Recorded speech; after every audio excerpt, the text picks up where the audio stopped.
Hello and welcome to the first of what I'm hoping is many videos on one of my personal favourite games, Star Trek Online.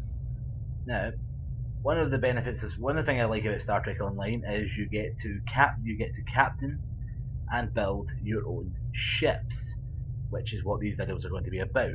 Ship setup, ship looks, types of ships, and generally all of that kind of role. Now, I'll be taken from all three factions in this game, which is the Klingons, the Federation, and the Romulans. First video, of course, I'm doing the Klingons. And I'm going to do the starter ship for the Klingons, the B'rel Bird of Prey.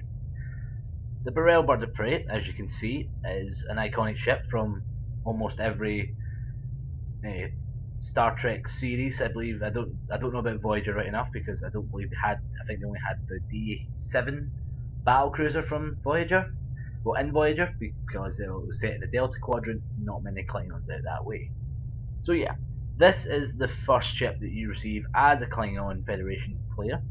It is the B'rel Bird of Prey, and well, it's a brilliant beginner ship. It's also one of the best ships, I believe, in the Klingon Federation, in my opinion. You might prefer the Raptors or the battle cruisers, totally up to yourself, but I've always had a soft spot for Birds of Prey. Now, the first Bird of Prey, as I say, is this one, and it is really good. It does have two looks to it. There's the Koloth, I believe that's called. Sorry if I mispronounced that. Which, I mean, it looks nice, but it just does not look the same as the B'rel. See, the wingspan, rather than going out and then down, it goes down then out. That's the same thing, sorry. It goes down and then it goes kind of more upwards, more flat, whereas the B'rel goes down and then dramatic drop again. Of course, we all know on the wings are where they also keep some of the weapons. So let's have a look. You have the head. I guess in the Federation this would be called the saucer, but in the Bird of Prey it's the head. Classic design, kind of almost like a bubble tier, kind of bubble shot oval. Your deflector dish in the front. There. Your hull, which is where most of this, which is where all of the intake for the ship, everything from quarters, everything. Yeah, and then of course you've got the wings, which, as much as I'm sure wings are not necessary in space, they do look awesome, and they just make these ships look more brutal. And at the end of the wings, unlike the Federation and the Romulans, you have cannons, where the Federation and Romulans would have nacelles. I'm guessing, I'm not totally sure, on this ship the nacelles are here, not on the top of the ship, I'm not totally sure. But that's the way it kind of looks. Now, this is the ensign or lieutenant level ship that you get from the very beginning, that you get from killing your superior officer. Because your captain kills the first officer, you become first officer and challenge the captain, because he's aiding the Federation. And this is the ship you get. So you have the two variants. So, a little bit about this ship. Birds of Prey are small, fast, and fill a variety of roles for the Empire. They can be used as scout, raiders, or patrol ships. The B'rel Bird of Prey is equipped with a standard cloaking device. All Klingon ships and Romulan ships have cloaking devices. Only some Federation can equip cloaking devices. So yeah, all of them have this. This just has a standard cloaking device. They are vulnerable when cloaked, but their speed and vulnerability makes them hard to hit. Sorry, that's not vulnerability. Yeah, it's vulnerability. It's speed and vulnerability. That just, to me, doesn't make sense.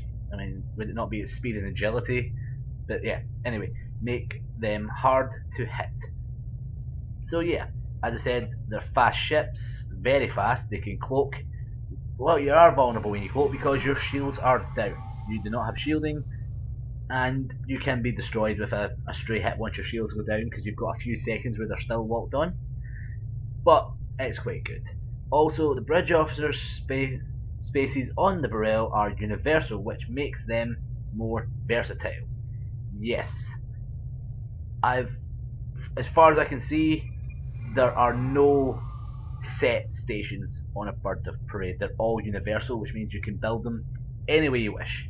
If you wish to build engineer style, tactical, or science, these are the ships that allow you the most freedom in those areas. Yeah, so you've got free ensign universal stations. You're not restricted to science or engineering or a tactical. You can have anything you want. So yeah, free ensign because this is the beginning ship. There is a lieutenant general version of this ship in the Zen store, which again comes with obviously 4 slots. It has lieutenant, 2 lieutenant universal, and 2 lieutenant commander universal stations. But as I say, I'm going to be doing the beginner ship, the lieutenant version of this ship. So yeah, base stats: free ensign bridge officers, universal. Free consoles: you have an engineering, a tactical, and a science console. Again, not bad to have. 4 weapons, there's 2, and aft weapons, there's 1. It has a base hull of 10,000, shield mod of 0.8, base crew 30, so it's not a very big ship. It doesn't take many, it takes less men than the Defiant, which only carries 50. So it's a small ship, it's not huge, but it does pack quite a bit of firepower. You have a base turn of 23. That is amazing for this game. Turn rates are everything, and the Birds of Prey seem to have excellent turn rates. And 2 device slots. I say you do have at the beginning level another Birds of Prey, which is a Zen store ship, and it just looks brutal. I mean, if I was a captain of a Federation Star cruiser or escort and everything, and just a general transport ship, and I saw this coming down on me, from middle of nowhere decloaking, that would make me terrified. But the original would also do the same. It's just this is made to be more scary looking, I guess.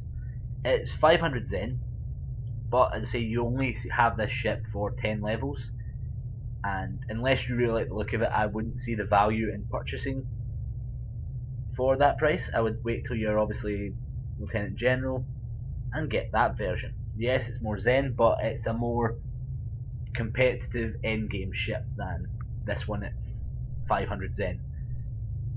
So yeah, that is the base information and base stats.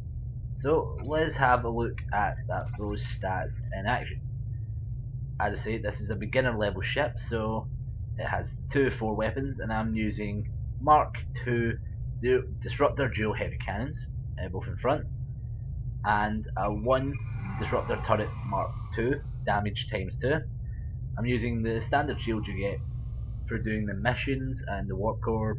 I'm only using a standard issue deflector and impulse because, as I say, I've not paid much. This is just started because I wanted to go back to the start of the KDF and show all the ship capabilities. So yep, that's what I'm doing just now. As you see, it's quite a good ship. It can be given an okay setup. As I say, it is a beginner ship, so it's only 10 levels and then you move on. And let's go and have a look at this ship in space. Because as I say, its turn rate, its look in space is brilliant. Once it loads, if you just bear with us.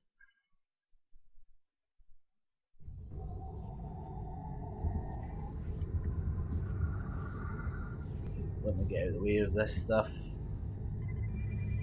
As you can see, I'm on Kronos, the home world for the KDF, or Klingon faction. Right. Now, we can have a look at this ship in space. Let me just get rid of this a second.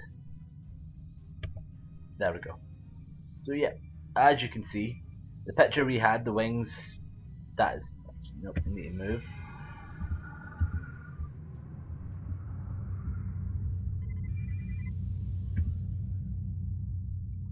Yeah, there we go.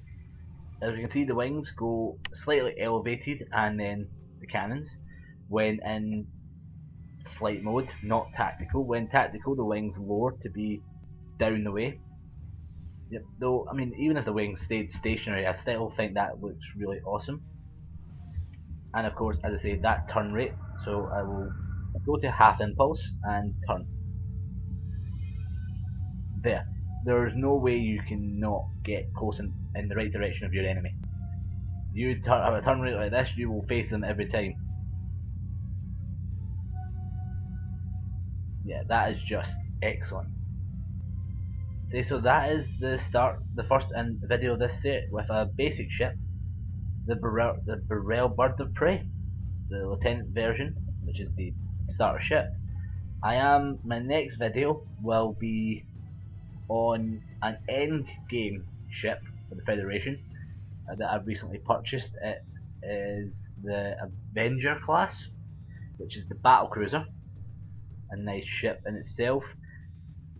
So that's what my plan is. It's to do high level, low level, high level, low level, high level, and I'm going to be spanning all three of the factions, from the Klingons, Federation, and Romulan. So yeah, thank you very much, and I hope you enjoyed this video.